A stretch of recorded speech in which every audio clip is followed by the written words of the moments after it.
ತೇಜುಗ್ ಯಾಕೆ ಅಷ್ಟೊಂದು ಇಂಪಾರ್ಟೆನ್ಸ್ ಕೊಡ್ಬೇಕು? ಮನೆ ಮಗಳು ಮುಖ್ಯ ತಾನೆ. ಗೀತಕ್ಕ ಅದ್ ಹಾಗಲ್ಲ. ಮತ್ ಹೇಗೆ? ತೇಜು ಅಮ್ಮ ಇಲ್ಲದ ಮಗು, ಅವನ್ ಬಗ್ಗೆ ಗೊತ್ತಿದ್ದು ನಾವ್ ಬೇಜಾರ್ ಮಾಡ್ಸೋ ತಪ್ಪಾಗತ್ತಲ್ವಾ ಅಕ್ಕ? ಪಲ್ಲವಿ, ಅನುಗೂ ಬೇಜಾರ್ ಮಾಡ್ಬಾರ್ದು. ತೇಜುಗ್ ಹೇಗೆ ಅಮ್ಮ ಇಲ್ವೋ ಹಾಗೆ ಅನುಗೂ ಅಪ್ಪ ಇಲ್ಲ.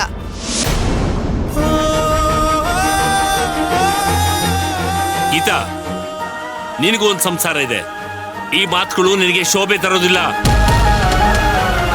ಗೀತಾ, ಹದ್ಮೇರಿ ಮಾತಾಡ್ಬೇಡ, ಸುಮ್ನೆ ನಿಂತ್ಕೊಳೆ. ಅಪ್ಪ, ಅದು ಹಾಗಲ್ಲ. ಪಲ್ಲವಿ ಹೀಗೆಲ್ಲ ಮಾಡಿದ್ರೆ ಅನು ಮನ್ಸಲ್ ತೇಜು ಬಗ್ಗೆ ಒಳ್ಳೆ ಅಭಿಪ್ರಾಯ ಹುಟ್ಟಲ್ಲ ಅಲ್ವಾ? ತೇಜುಗೆ ಅವ್ರ ಅಜ್ಜಿ ಇದಾರೆ, ಅವ್ರ ಹತ್ರ ಕತೆ ಹೇಳಿಸ್ಕೊಳ್ಳಿ. ನೀನ್ ಮೊದ್ಲು ಅನು ಕತೆ ಹೇಳಿ, ಆಮೇಲೆ ತೇಜುಗೂ ಕತೆ ಹೇಳ್ಬೋದ್ ತಾನೆ? ಅದೂ ಬೇಡ, ಇಬ್ರಿಗೂ ಒಟ್ಟಿಗೆ ಕತೆ ಹೇಳ್ಬೋದ್ ತಾನೆ? ಒಂದ್ ಲೆಕ್ಕಕ್ಕೆ ತೇಜುಗಿಂತ ನಮ್ಮ ಅನುನೇ ಪಾಪ ಅನ್ನಿಸ್ತಾಳೆ.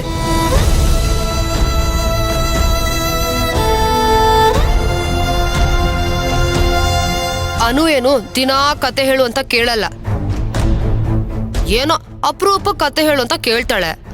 ತೇಜುಗೇನೋ ಅಮ್ಮ ಇಲ್ಲ, ಅದಕ್ ಕನ್ಸನ್ ತೋರ್ಸೋದು ಓಕೆ ಅಪ್ಪ. ಆದ್ರೆ ಅವತ್ತು ಮೊನ್ನೆ ತೇಜು ಬರ್ತ್ಡೇನ ಎಲ್ರೂ ಸೇರ್ಕೊಂಡು ಗ್ರ್ಯಾಂಡ್ ಆಗಿ ಸೆಲೆಬ್ರೇಟ್ ಮಾಡಿದ್ರಲ್ಲ, ಯಾರಾದ್ರೂ ಅನು ಬಗ್ಗೆ ಕನ್ಸನ್ ತೋರ್ಸಿದ್ರ? ಅವಳನ್ನ ಮಾತಾಡ್ಸಿದ್ರ?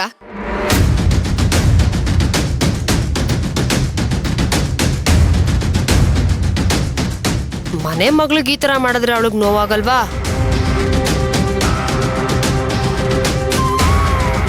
ಗೀತಾ, ನಿನ್ನ ಮಾತುಗಳು ಉರಿಯೋ ಬೆಂಕಿಗೆ ತುಪ್ಪ ಸುರಿದಂಗಿದೆ. ಆ ಮಗು ಮನಸ್ಸನ್ನ ಕದಡ್ಬೇಡ.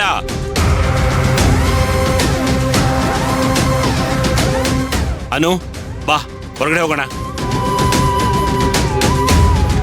ಈ ಮನೇಲಿ ಇದ್ದಿದ್ದಂಗೆ ಹೇಳಿದ್ರೆ ಯಾರಿಗೂ ತಗೊಳಕ್ಕೆ ಆಗೋದಿಲ್ಲ. ಏನಾದ್ರೂ ಮಾಡ್ಕೊಂಡು ಹೋಗಿ.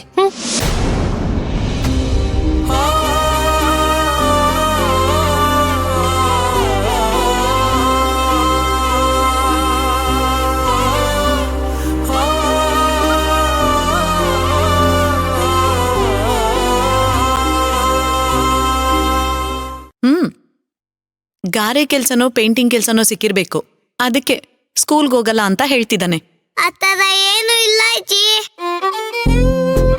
ಮತ್ತೆ ಯಾಕೆ ಇನ್ ಯಾವತ್ತು ಸ್ಕೂಲ್ಗೆ ಹೋಗಲ್ಲ ಅಂತ ಹೇಳ್ತಿದ್ಯಾ? ಏನಾಯ್ತು? ತೇಜು, ಅವತ್ತು ನಾವು ಸ್ಕೂಲಿಂದ ಮನೆಗ್ ವಾಪಸ್ ಬರ್ಬೇಕಾದ್ರೆ ಆ ರೌಡಿಗಳು ಬಂದು ವಿಕ್ರಾಂತ್ ಎಲ್ಲಿ ಅಂತ ಹೆದರ್ಸಿದ್ರಲ್ವಾ? ಆತರ ಯಾರಾದ್ರೂ ನಿನ್ನನ್ನ ಹೆದರ್ಸಿದಾರಾ? ಇಲ್ಲ ಅಜ್ಜಿ. ಅಪ್ಪ, ನನಗೆ ಸ್ಕೂಲ್ ಬೇಡ, ಬೇರೆ ಸ್ಕೂಲ್ಗೆ ಸೇರ್ಸು. ಸರಿ ಆಯ್ತು, ಇವತ್ತೇ ಸೇರಿಸ್ತೀನಿ. ಆದ್ರೆ ಸ್ಕೂಲ್ ಯಾಕೆ ಬೇಡ ನಿಂಗೆ? ನನಗೆ ನಿಜ ಹೇಳು. ನಿಜ ಹೇಳ್ಬೇಕು, ಆಯ್ತಾ? ಏನು ಮುಚ್ಚಿಡಬಾರ್ದು, ಹೇಳು. ನಾನು ತುಂಬಾ ಕಾಟ ಕೊಡ್ತಾಳೆ ಅಪ್ಪ, ಹರ್ಟ್ ಮಾಡ್ತಾಳೆ. ಇದ ರೀಸನ್ನು? ಏನ್ ತೊಂದ್ರೆನೂ ಮಾಡೋದಿಲ್ಲ. ಅವಳು ಸ್ವಲ್ಪ ಹಾಗೇನೆ. ಅವಳ ಮನೇಲಿ ಅವ್ರ ಅಮ್ಮ ಮತ್ತೆ ಅಜ್ಜಿನೂ ಅದನ್ನೇ ಹೇಳ್ತಾರೆ. ಪಲ್ಲವಿ ಅಮ್ಮ ತುಂಬಾ ಒಳ್ಳೆಯವರು. ಅನ್ನೋದು ತುಂಬಾ ಓವರ್ ಆಯ್ತು ಪಪ್ಪ. ಸರಿ, ಬಾ ಕೂತ್ಕೋ. ನೋಡ್ತೇಜು, ನೀನು ತುಂಬಾ ಒಳ್ಳೆಯವನು. ಯಾವಾಗ್ಲೂ ಸೈಲೆಂಟ್ ಆಗಿರ್ತೀಯ. ಎಲ್ರೂ ನಿನ್ ಥರಾನೇ ಇರಬೇಕು ಅಂತ ಎಕ್ಸ್ಪೆಕ್ಟ್ ಮಾಡೋದು ತಪ್ಪು. ಅನು ಸ್ವಲ್ಪ ತರಲೆ ಮಾಡ್ತಾಳೆ, ಅವಳು ಹಾಗೆ. ನನಗ್ ಗೊತ್ತಿಲ್ಲಪ್ಪ, ನನಗ್ ಬೇರೆ ಸ್ಕೂಲಿಗೆ ಸೇರ್ಸು. ಸರಿ ಆಯ್ತು, ನಿನ್ನ ಬೇರೆ ಸ್ಕೂಲ್ಗೆ ಸೇರಿಸ್ತೀನಿ. ಆದ್ರೆ ಅಲ್ಲೂ ಕೂಡ ಅನು ತರಾನೇ ತರಲೆ ಮಾಡೋರು ಸಿಕ್ಕಿದ್ರೆ ಏನ್ ಮಾಡ್ತೀಯಾ? ಮತ್ತೆ ಸ್ಕೂಲ್ ಚೇಂಜ್ ಮಾಡ್ತೀಯಾ? ಸರಿ, ಈ 5 ಬೆರಳನ್ನು ಒಂದ್ಸಲ ನೋಡು. ನೋಡ್ದೆ. ಎಲ್ಲಾ ಬೆರಳು ಒಂದೇ ತರ ಇದೆಯಾ? ಇಲ್ಲ, ಉದ್ದ ಕುಳ್ಳ ಇದ್ದಾವೆ. ಸೊ ಇದರಿಂದ ನಿನಗೇನ್ ಅರ್ಥ ಆಯ್ತು? ಡಿಫರೆನ್ಸಸ್ ಅನ್ನೋದು ನಮ್ಮಲ್ಲೇ ಇದೆ. ಸೊ ನಮ್ಮಲ್ಲೇ ಡಿಫರೆನ್ಸಸ್ ಇರಬೇಕಾದ್ರೆ ಬೇರೆಯವರಲ್ಲಿರೋದು ಸಹಜ ಅಲ್ವಾ? ಸೊ ಇದರಿಂದ ಏನರ್ಥ ಆಯ್ತು ಹೇಳು?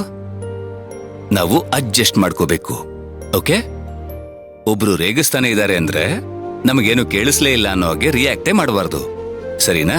ಆಗ್ಲೂ ಬಂದ್ ತರ್ಲೆ ಮಾಡಿದ್ರೆ ತೇಜು, ಆಗ್ಲೂ ಬಂದು ತರ್ಲೆ ಮಾಡಿದ್ರೆ ನಿನ್ ಪಾಡಗ್ ನೀನ್ ಸುಮ್ನೆ ಇದ್ಬಿಡು.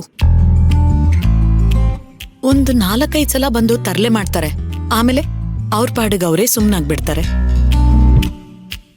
ಪ್ರತಿಯೊಂದು ಪ್ರಾಬ್ಲಮ್ಗೂ ಸೊಲ್ಯೂಷನ್ ಅಂತ ಇದ್ದೇ ಇರುತ್ತೆ. ಸೊಲ್ಯೂಷನ್ನ ಹುಡುಕ್ಬೇಕು, ಬೇರೆ ಸ್ಕೂಲ್ನಲ್ಲ. ಆಯ್ತಾ? ನಾನು ಹತ್ರ ಮಾತಾಡ್ತೀನಿ.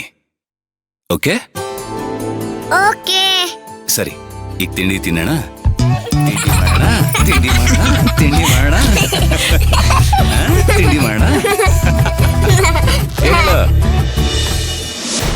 ನನ್ ಮಕ್ಳು ಸಾಯಿಸ್ಬೇಡ್ರಿ, ನನ್ ಗಂಡನ್ ಸುಡ್ಬೇಡ್ರಿ, ನನ್ ಮಕ್ಳು ಸಾಯಿಸ್ಬೇಡ್ರಿ.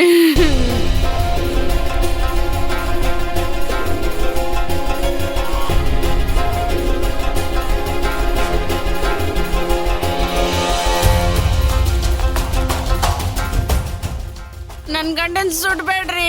ಅಕ್ಕವ್ರ ನಿಂತ್ಕೊಳ್ರಿ. ಅಕ್ಕವ್ರ ಇದ್ದೀನಿ, ಸಮಾಧಾನ ಮಾಡ್ಕೊಳ್ರಿ. ಅವ್ವ ಏನಾಗೋದಿಲ್ಲ. ಅವ್ವ ಏನಾಯ್ತವ್ವ? ಕಾಕ ಒಳಗ್ ಕರ್ಕೊಂಡು ಹೋಗ. ಬರ್ರಿ ಒಳಗೆ ಹೋಗೋಣ.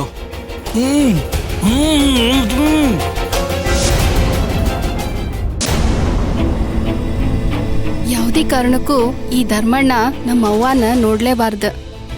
ಅದ ಅವನ್ಗೆ ಅಪಾಯ. ಈ ಧರ್ಮಣ್ಣನ ಕಾಲ ಅವಧಿ ಇಲ್ಲೇ ಕೂಡ್ ಹಾಕಿ ಇಟ್ಕೊಳಕ್ಕಾಗಲ್ಲ.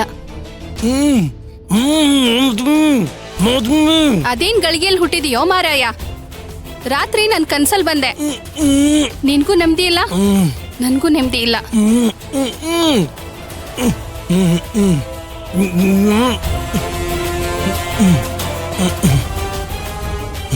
ಹಾಕಿರೋದು ಯಮಗಂಟು. ಅಷ್ಟು ಸುಲಭ ಅಲ್ಲ ಆ ಗಂಟನ್ನ ಬಿಡಿಸ್ಕೊಳ್ಳೋದು. ಖಬರ್ ಇರ್ಲಿ, ನೀನಿರೋದು ನಮ್ ಜಾಗದಾಗ. ಎಷ್ಟು ಜನಕ್ಕೆ ನೀನ್ ಹಿಂಗ್ ಹಿಂಸೆ ಕೊಟ್ಟಿಲ್ಲ ಅನ್ಬೋಸಿವಾಗ.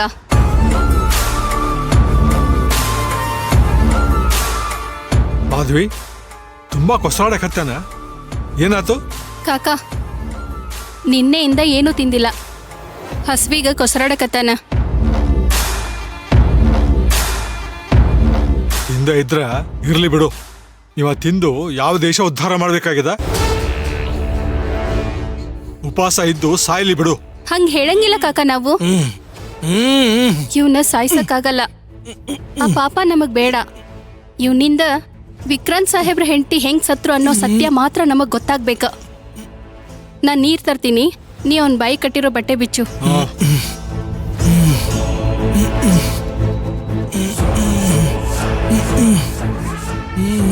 ನೀನು ಭಾಳ ಕಿಲಾಡಿ ಇದ್ದಿ. ನಿನ್ ಬಾಯಿ ಕಟ್ಟಿದ ಬಟ್ಟೆ ಬಿಚ್ಚಿದ ಮೇಲೆ ನೀ ಎಷ್ಟು ಒದರಿದ್ರು ಇಲ್ಲಿ ಯಾರು ಕೇಳೋರಿಲ್ಲ. ಒದರು.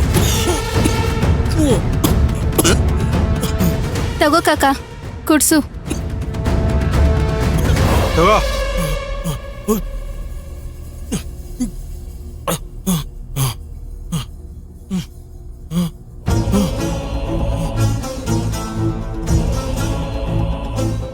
ಮಾಧವಿ, ನಾವೀಗ ನೀರು ಕುಡಿಸಿ ತಪ್ಪು ಮಾಡಿದ್ವಿ ಅಂತ ಅನಿಸ್ತದ. ಏನ್ ಮಾಡೋದು? ಅವ್ರು ಊಟ ಮಾಡಲ್ಲ ಅಂತಾರ. ನೀರಾದ್ರೂ ಕುಡಿಲಿ. 3 ಹೊತ್ತು ರವೆ ಗಂಜಿ ಮಾಡಿ ಹಾಕು, ನೀರ್ ಮಾಡಿ ಹಾಕು, ಕುಡಿಸ್ ಸಾಯ್ಲಿ. ಇನ್ನೊಬ್ರನ್ನ ಕಿತ್ಕೊಂಡು ತಿನ್ನೋರ್ಗೆ ಹಸುವಿನ ಕಿಮ್ಮತ್ ಏನು ಅಂತ ತಿಳಿಬೇಕು. ಇನ್ನೊಬ್ರು ನೆಮ್ಮದಿ ಕಳೆದು ಬದುಕ್ತಿಯಲ್ಲ, ಅನುಭವಿಸು. ಇವತ್ತು ನೀ ಇದ್ದಿ, ನಾಳೆ ನಿಮ್ಮ ಆ ಭೀಮಾಂಬಿಕಾ ಇರ್ತಾಳ. ಕಾಕ, ಇವರೆಲ್ಲ ಬದುಕಕ್ ಲಾಯಕ್ ಇಲ್ದೇ ಇರೋರು. ಇನ್ನೊಬ್ರ ಅನ್ನ ಕಿತ್ಕೊಂಡಿರೋರ್ಗೆ ಅನ್ನ ಬೇಯಿಸಕೋ ಪರಿಸ್ಥಿತಿ ಬಂದದ. ಆತು, ಬದುಕಲಿ. ಸ್ವಲ್ಪ ದಿವಸ ಆದರೂ ಜೀವ ಬೇಕಾಗ್ತದ. ಹೋಗ್ ತರ್ತೀನಿ ಕಾಕ.